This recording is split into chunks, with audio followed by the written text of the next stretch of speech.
je lance un appel à votre générosité. Faites ce geste pour que TV Liberté vous libère de vos chaînes.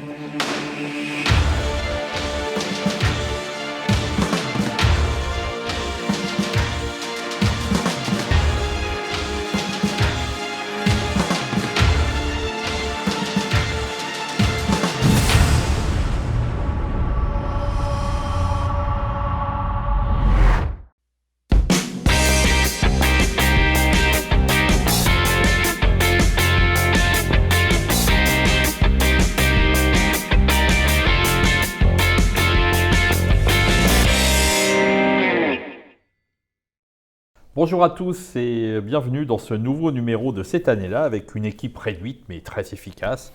J'ai le plaisir d'avoir Christophe Maxime avec moi. Bonjour Christophe. Bonjour à tous. Et François Bousquet, Bonjour, fidèle monsieur. au poste. Alors, notre voyage dans le temps va atterrir dans les années 80, en 1982, où Élément pose une question à l'époque qui était « Mourir pour Gdansk ». On va voir cette magnifique couverture jaune.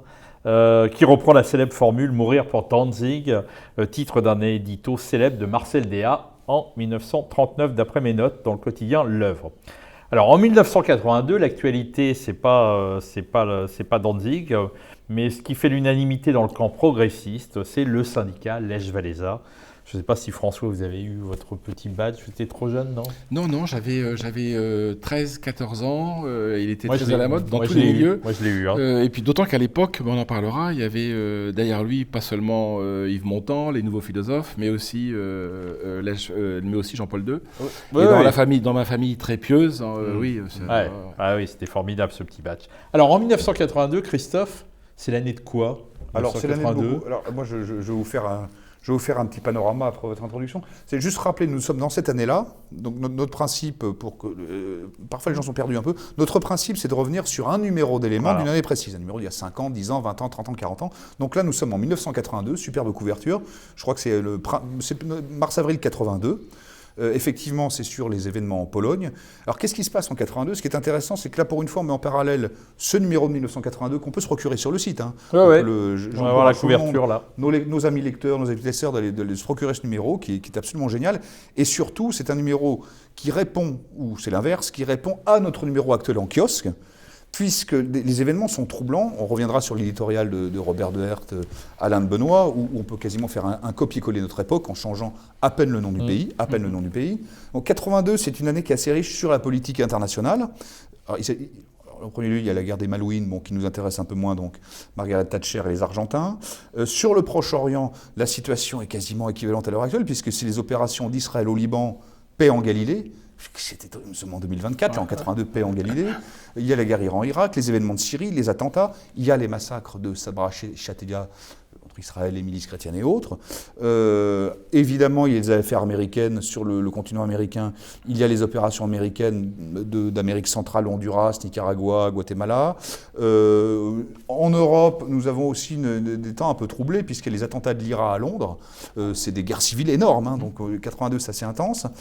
Pour recontextualiser un petit peu en 82, on va y revenir. Donc en Pologne, je crois que depuis 1980, l'année précédente, c'est ce qu'on appelle l'état de siège. C'est un état de siège avec la loi martiale, où, alors c'est pas tellement qu'il y ait une intervention soviétique, mais on était presque dans une période de perestroïka finalement, anachronique. C'est le début. Voilà. Et il y a une espèce d'ouverture, puisque la Pologne, je crois, est assez autonome par rapport à l'Union soviétique. Donc il y a une grande émotion, notamment dans l'Occident. Alors d'une manière un peu plus légère, qu'est-ce qu'on peut dire? Alors la politique en France, on est toujours Mitterrand-Mauroy. Petite chose un peu rigolote, c'est que Pierre Mauroy, en 82, il y a des grandes grèves, notamment les usines de Renault, où Mauroy, le Premier ministre socialiste, dit fait un peu porter le chapeau sur les travailleurs immigrés qui posent problème. Ce sont les immigrés qui posent problème, notamment avec des problèmes religieux et culturels. Très étonnant de la part de Pierre Mauroy. Bon, alors, distrayons-nous un peu. Qu'est-ce qu'il y en a en 82 pour les moins jeunes? On est en plein dans Michael Jackson, Dire Straits, ou les choses qu'on vient comme Duran Duran, Kim Wilde. En cinéma, on a des choses populaires comme Rambo, excellent film. Excellent film. Le merveilleux Blade Runner de Ridley Scott, je crois. Oui. le Festival de Cannes n'est pas très intéressant à l'époque, je me souviens plus très bien de ce qui s'est passé. Je crois que l'Oscar du meilleur film, puisqu'on va parler de guerre prochainement, et ça tranchera Gandhi de Attenborough. Et puis moi, quelqu'un que j'aime beaucoup, Peter Greenaway, réalisateur anglais, sort Meurtre dans un jardin anglais. J'aime beaucoup Peter Greenaway. Et en matière littéraire, alors il y a deux livres qui ne sont pas des romans qui sont importants en 82. Il y a La France de Pierre Chaunu, un grand livre important. Et puis je crois que c'est le grand livre sur les droits de René Raymond. Voilà, pour reprendre un petit peu le... C'est une réédition. C'est une réédition, ouais. C'est la réédition. C'est réédition, Ouais. ouais. C'est Ouais, les années fin des années 50. C'est les années 50, mais il y a un grand succès qui est revenu en 82. On le disait, François, c'est Lech Walesa, et Robert de Hert disait il est bien de contester l'autorité du Parti communiste polonais, encore faut-il le faire au nom d'une idéologie qui lui soit préférable. Est-ce le cas? Le mot d'ordre de solidarité était tout le pouvoir aux soviets, Lech Walesa, partisan d'un socialisme autogestionnaire. Et sur sa conclusion, Robert de Hert, qui n'est que Alain de Benoît, oui. L'Europe plus divisée que jamais, 10 millions de chômeurs à l'intérieur de la CEE, des conflits incessants dans le monde, une incapacité croissante des gouvernements à maîtriser les phénomènes économiques et financiers. Tel est le bilan de 35 ans d'hégémonie démocratique libérale. Pour résoudre la crise, certains apparemment s'accommoderaient maintenant d'une guerre. Ils accepteraient de faire la guerre aux Russes, non pas par anticommunisme, mais par un goût immodéré du cosmopolitisme. On ne nous mobilisera pas dans ce projet de troisième guerre mondiale. Il y a un clan pacifiste en Europe, mais il y a aussi un clan belliciste dont on parle moins, qui envisage de bon cœur la solution finale du problème européen. Ce sera sans nous. Mourir pour Gdansk, pour Danzig en tout cas, on a déjà donné. Ouais. Et aujourd'hui, nous, on titre Mourir pour Kiev. Ouais. La fin de cet édito, on pourrait le mettre dans ce numéro. Comme le disait Christophe, c'est étonnant, vraiment étonnant les similitudes entre 82 et 2024. Hein. L'édito de Benoît, sous son pseudo de Robert de Hert à l'époque, est magistral, mordant à souhait. Et comme le rappelait, pardonnez-moi Christophe, il suffirait de remplacer Pologne par Russie et les configurations par Ukraine sont quasiment similaires. Hein. Les protagonistes sont les mêmes. Les protagonistes sont les mêmes parce qu'il y a déjà les néophilosophes. Hein. Il y a déjà question de BHL. Hein. À l'époque, Simone Signoret, c'était Michel Foucault, il est mort, peu importe, hein, avait fait des convois pour la Pologne. Hein. Ça touchait tout le champ politique, hein, exception faite du Parti communiste, hein, donc de la gauche socialiste, pas celle qui est de pouvoir, parce que précisément on reproche au pouvoir mitterrandien de ne pas sanctionner l'état de siège et la loi martiale en Pologne. Hein. Pour recontextualiser quand même très brièvement, il y a des grèves monstres hein, dans les chantiers navals de Gdansk en Pologne. Hein. On est avril, mai ou juin 1980, et c'est là où le syndicat Solidarność, donc Solidarité, va naître, se faire connaître de l'Europe et du monde entier. Le contexte géopolitique et géoreligieux, si je puis dire, est aussi tout à fait nouveau, parce qu'en 1979, Jean-Paul II, pape polonais, Karol Wojtyła, devient le premier pape polonais. Donc tout ça conjugué fait qu'il y a une focalisation sur la question polonaise, hein, avec la crainte que, pas le pacte de Varsovie, là pour le coup, l'armée rouge débarque en Pologne, à Gdansk et en Pologne, comme elle a pu le faire en Tchécoslovaquie en 68 ou à Budapest beaucoup plus tôt. Et cette fois-ci, les Russes ne bougeront pas. Et les Russes ne bougent pas. Solidarność, à l'époque, comme vous le rappeliez, nous avions tous le badge. Moi, j'avais le badge. Hein. Et Lech Walesa était une pop star. On va se rendre compte plus tard que c'était quand même un peu plus trouble. Il avait sûrement des liens en plus avec les services secrets polonais. Il en fera d'ailleurs l'aveu. Donc tout ça fait que ça va prendre une ampleur considérable hein, et que l'Europe entière voudrait se mobiliser pour libérer les Polonais du joug soviétique. La question se pose, hein, mais derrière il y a des manœuvres américaines. Hein. Donc vraiment les analogies sont frappantes. Hein. On n'allait pas mourir pour Danzig. Danzig, rappelons quand même aussi ce que c'était que Danzig. Danzig, c'est une poche allemande en Pologne hein, qui avait été sanctuarisée par la Société des Nations en 1918 ou 1919 hein, et que Hitler va reconquérir en 1939. Hein. Mais est-ce que le danger qui se présente à la fois à l'époque de Danzig, hein, à l'époque de Gdansk hein, et à celle d'aujourd'hui, c'est l'enchaînement, c'est le jeu des alliances, c'est le domino des alliances. Hein. C'est qu'à un moment donné, comme en 14-18, hein, de domino en domino, on finit par passer d'un conflit localisé ou géolocalisé à un conflit, une déflagration mondiale. Hein. Juste pour revenir à une chose, en fait, c'est très simplement, pour que tout le monde comprenne, Danzig étant le nom allemand de Gdansk. En fait, c'est une enclave. Oui. Mais Gdansk, mais un peu comme l'Ukraine et la Pologne, a toujours été un jeu de... Il y a toujours eu une alternance allemande-russe. Ce sont des territoires qui ont... Là, il se trouve que c'est une enclave dans le territoire polonais, mais ça a toujours été un jeu de conquête, un jeu de balancier entre les Russes et les Allemands, et derrière, effectivement, l'Europe. Ce conflit qui à l'époque où effectivement, Alain de Benoît avait raison, certains pensaient qu'il fallait quasiment faire la guerre aux Russes pour sauver la Pologne. On retrouve ce même discours, pas les mêmes acteurs, parce que les gens de l'époque, beaucoup sont morts, mais depuis le début du conflit, on voit le retour un peu de ces néoconservateurs. L'un d'eux, Nicolas Tanzer, expliquait et avouait dans la Tribune il y a quelques mois, il disait « En réalité, cela ne fait pas 2 ans, mais 10 ans que dure ce conflit, n'hésitant pas à comparer Mariupol à Oradour-sur-Glane. » C'est à chaque fois cette exagération de la chose. Oui, alors que les Russes vous diraient qu'à raison, c'est que nous, on a un Oradour-sur-Glane, eux, ils en ont comme les Serbes. Hein. Je veux dire, les Serbes, on appelle ça des crevasses. Hein. Sur les charniers de la Seconde Guerre mondiale, hein, il y a un nombre d'Oradour-sur-Glane énorme en plus en Russie. Oui, on nous refait le même sketch. Peut-être même quand même la nuance que j'apporterai, c'est que en 82, en 82, évidemment, l'Amérique est déjà là. Les néo-philosophes sont en train d'imposer leur agenda, mais il n'y a pas encore les néocons. Les néocons, il faut attendre George Bush, avant lui la doctrine dite Paul Wolfowitz. Il faut rappeler à nos téléspectateurs qui sont ces néoconservateurs. Le terme conservateur est indu, n'est pas justifié, parce qu'ils viennent tous du trotskisme. Hein. Ce sont tous des trotskistes. Hein. Birnbaum, qui est journaliste au Monde, Jean Birnbaum, qui a fait plusieurs livres remarquables, Un silence religieux, pour montrer justement que le FLN, entre autres en Algérie, était aussi islamique, sinon même islamiste, hein, a fait un bouquin sur ce qu'il appelle les Mao-Occidents. C'est des gens qui viennent du maoïsme et qui vont devenir très occidentalistes, très très pro-américains. C'est à l'époque où l'Amérique est l'hyperpuissance. Hein. Quand le néoconservatisme se construit, l'Amérique est la seule puissance au monde. Hein. C'est là où Fukuyama dit que c'est la fin de l'histoire. Hein. Pourquoi c'est la fin de l'histoire ? Parce que l'Amérique est seule au monde. Hein. Elle contrôle le monde. Hein. Donc Wolfowitz, George Bush, hein, qui en sera la cheville ouvrière à Washington, vont théoriser l'unilatéralisme américain.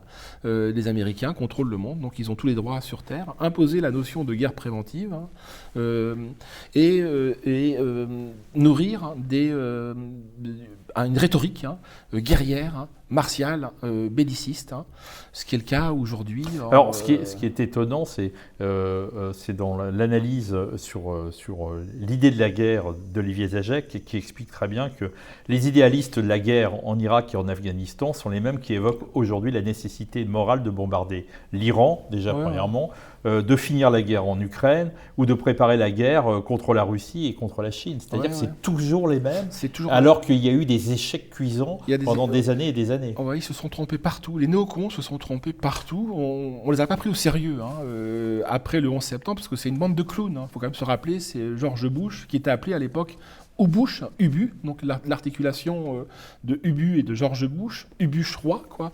C'est l'époque où il y a la fiole d'Anthrax de Colin Powell. C'est l'époque où, dans le deuxième mandat George Bush, où Condoleezza Rice, qui était la secrétaire d'État, donc le ministre des Affaires étrangères américain, fait un discours fameux au Liban en disant qu'elle va accoucher dans les douleurs de l'enfantement. L'Amérique va accoucher dans les douleurs de l'enfantement un nouveau monde. Non, ce nouveau monde ne produit que du chaos.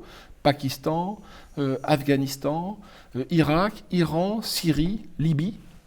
Oui, ce qui est frappant dans l'éditorial d'Alain de Benoît de 1982, c'est qu'il rappelle que le malheur des Portugais, le malheur des Polonais ne date pas de 6 mois, d'un an, de 2 ans ou de 10 ans. Il date de la division de l'Europe de 1945, en fait, et des grands décideurs, donc le problème est très ancien. Peut-être qu'on pourrait revenir sur passer du numéro de 82 à l'actuel numéro d'éléments qu'on peut trouver en kiosque le 208, avec peut-être l'entretien que François vous faites avec la politologue sur notamment l'attitude de Macron sur l'Ukraine. Ça serait intéressant. Caroline Garretteros qui explique, qui dit « Les Américains sont beaucoup plus froids dans leur analyse, ils nous poussent à la guerre, se servent de nous, mais n'oublient jamais le rapport de force, contrairement aux néocons français. » Aux néocons français et à Macron. Alors Macron, c'est un paradoxe. Notre sous-titre, Mourir pour Kiev, le sous-titre, c'est comment Macron nous entraîne vers une 3e guerre mondiale. Je pense qu'il y a peu de chances qu'elle advienne, mais quand même néanmoins, il jette de l'huile sur le feu, et là, en l'occurrence, le feu, il est nucléaire. C'est pas un jeu d'allumettes, c'est un feu nucléaire. Hein. Macron est très curieux, parce que c'est Macron, rappelez-vous, Macron, les Polonais, les Ukrainiens inventent le terme macroné en 2022, le néologisme macroné pour expliquer que vous tournez autour du pot, mais jamais vous allez vous battre. C'est lui qui disait « il ne faut pas humilier les Russes hein. ». Remontons encore plus haut dans le temps, en 2017, lorsqu'il devient président de la République française, il limoge pas, parce qu'il démissionne, mais Pierre de Villiers, qui a beaucoup de défauts, entre autres les défauts de l'état-major et du corps des officiers supérieurs, c'est que quand il aura démissionné de son poste de chef des états-majors en 2017, il va rejoindre une entreprise américaine. On voit à quel point le haut du panier militaire français est quand même gangréné par l'atlantisme et l'américanisme. Néanmoins, Pierre de Villiers, en 2017, défend le budget militaire de la France. Hein, et il est humilié publiquement par Macron, qui dit « le chef, c'est qui? C'est moi ». Et alors qu'il mettait sur la table la question centrale pour la question ukrainienne, c'est est-ce qu'on a les soldats pour y aller? Est-ce qu'on a les munitions? On ne les a pas de fait. Hein.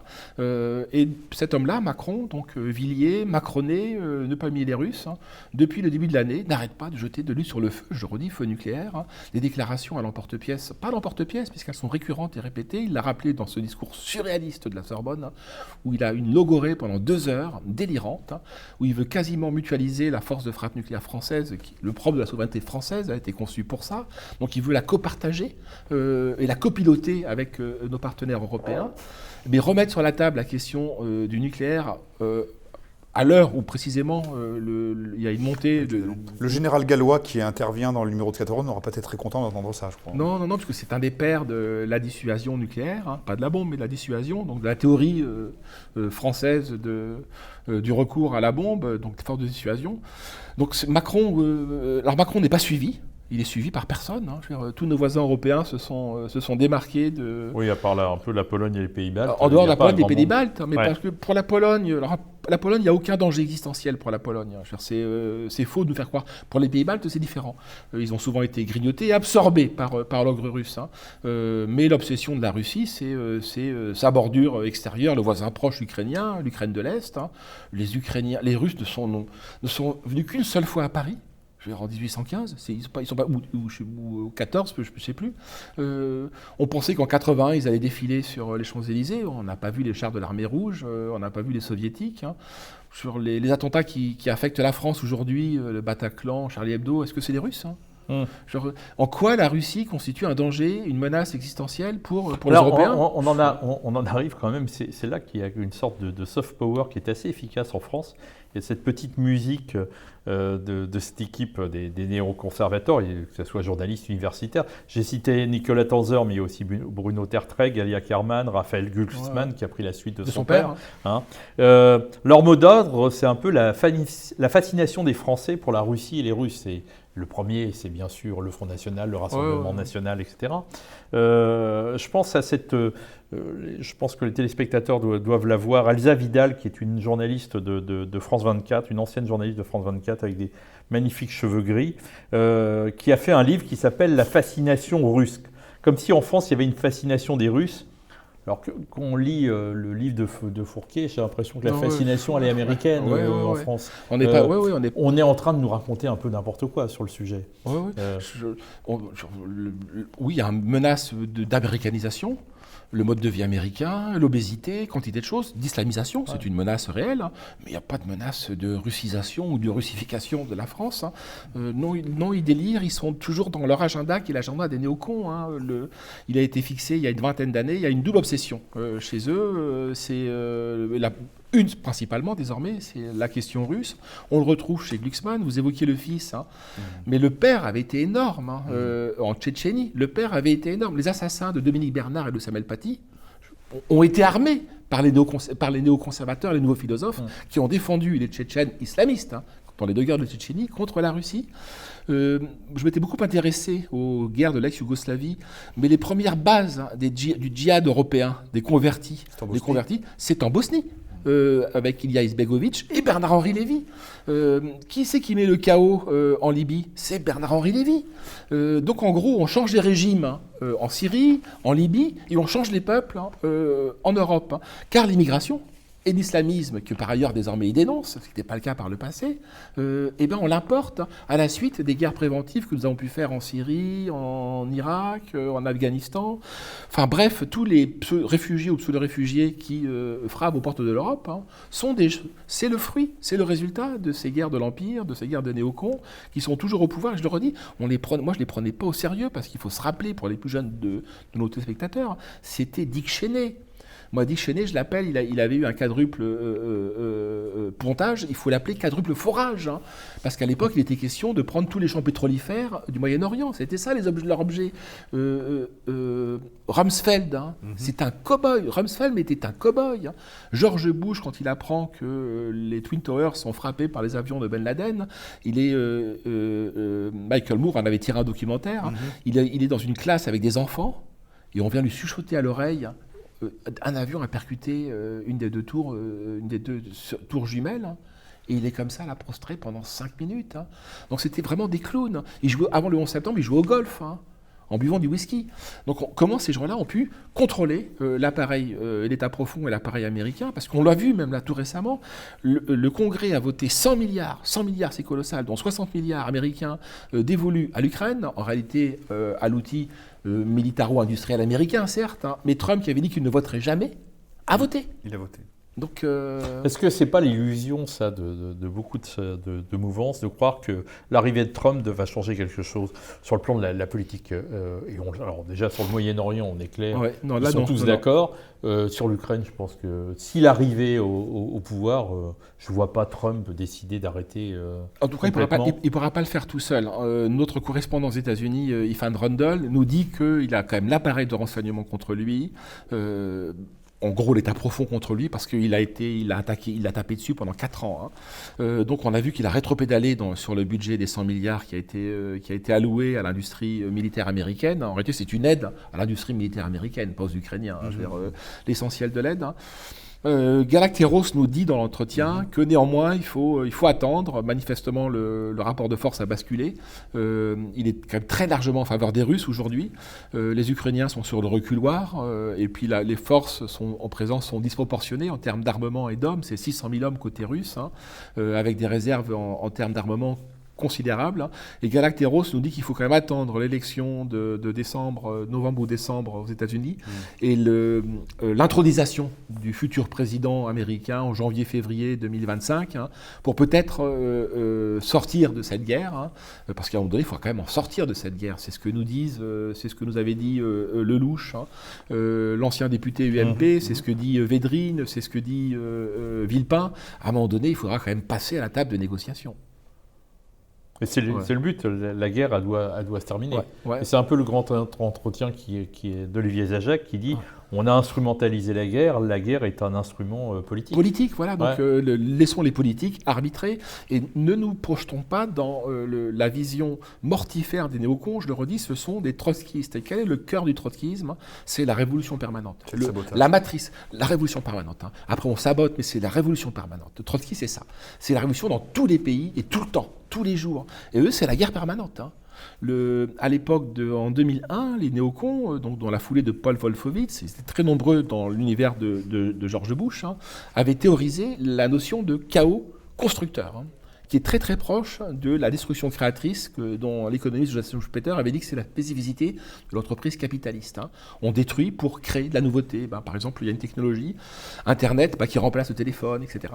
Mais eux, c'est le chaos constructeur. Donc ils sont vraiment dans leur schéma de pensée, c'est que c'est après la révolution permanente, la guerre permanente. Donc non, à un moment donné, on sort de la guerre. On s'aperçoit, beaucoup de jeunes considèrent que cette force ukrainienne sont nos amis, sont nos frères européens. Faut pas quand même se faire d'illusions. Dans l'édito d'Alain Dehenoy en 82, il dit en fait, on va sauver la Pologne pour en faire une cité cosmopolite.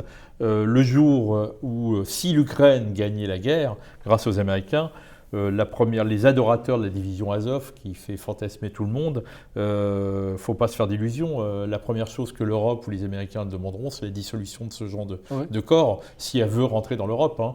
C'est pour devenir une Europe cosmopolite. Oui, comme la nôtre. Comme la nôtre. Ni plus ni moins que la nôtre. Moi, ça m'intrigue, la vision d'une certaine droite, pas toute heureusement, et sa fascination pour l'Ukraine, au nom d'un nationalisme sur fond ethnique. D'abord, il m'intrigue parce que, à la différence de Douguine, par exemple, qui est quand même assez proche de notre rédaction, puisqu'il a créé la revue Éléments en Russie, qui s'appelle Elementi, moi je pense quand même que les Russes sont des Européens. En tout cas, moi, fou de littérature russe, ayant travaillé quand même beaucoup dans l'univers slave, toute la littérature et la philosophie, même chez les slavophiles, je dis bien même chez les slavophiles, qui ne sont jamais que le versant russe de nos conservateurs ou légitimistes français ou grands auteurs traditionnalistes, moi je les rattache en tout cas au continent européen, par la religion, par les intérêts pour la philosophie. En gros, en Russie, les ressources sont à l'est, mais quand même les populations sont plutôt à l'ouest. Donc je ne vois pas en quoi les Ukrainiens seraient plus européens que les Russes, même si les Russes peuvent refuser d'être attachés à l'Europe. Tout ça m'échappe un peu. Et surtout, derrière, il y a les manœuvres américaines. Comment les Russes pourraient tolérer que leur voisin proche, l'Ukraine, soit un membre de l'OTAN, de l'UE, après tout, c'est pas grand-chose, je veux dire, mais ça, ils ne l'accepteront pas. C'est-à-dire que donc il y a une force de frappe nucléaire aux portes de la Russie. Ils ne peuvent pas l'accepter. Je veux dire, nous ne l'accepterons pas, nous. Pourquoi l'accepteraient-ils, eux ? On terminera, il nous reste peu de temps, je vais terminer quand même parce qu'on nous parle toujours de la propagande russe. On pourrait parler de nos militaires, ils sont assez fabuleux et je pense à un ancien lieutenant-colonel Guillaume Ancel, un stratège hors pair que vous voyez sur tous les plateaux de télévision. Il expliquait en octobre 2022, après la reprise de la ville stratégique de Liman, il considère la défaite de l'armée russe inévitable. De même, de mars 2023 jusqu'en octobre 2023, il assure que l'armée russe perdra la guerre. C'est un géant de la stratégie. Mais Bruno Le Maire nous avait dit que... Et il préconise depuis peu que les pays occidentaux s'unissent pour stopper le conflit militaire au Proche-Orient. Comme ça, on y va. Et qu'il estime aussi que Poutine a joué un rôle dans l'opération du 7 octobre. Guillaume Ancel, vous pouvez le voir, c'est quelqu'un qui a été condamné pour diffamation envers Hubert Védrine, qui l'avait accusé d'avoir collaboré avec les nazis du Rwanda. Pour vous dire que la propagande, elle est un peu partout et qu'on en trouve aussi sur d'autres chaînes de télévision et pas simplement en Russie. L'avenir est à nous. L'avenir est à nous. Bon ben voilà, nous on se retrouve le mois prochain avec cette fois-ci Olivier François pour une émission Le Plus d'éléments et le prochain numéro d'Éléments. Vous pouvez toujours trouver, on remet la couverture, allez 2 secondes, cette nouvelle couverture qui est magnifique. Elle est de moi, Mourir pour Kiev. Bonne journée à tous. Au revoir.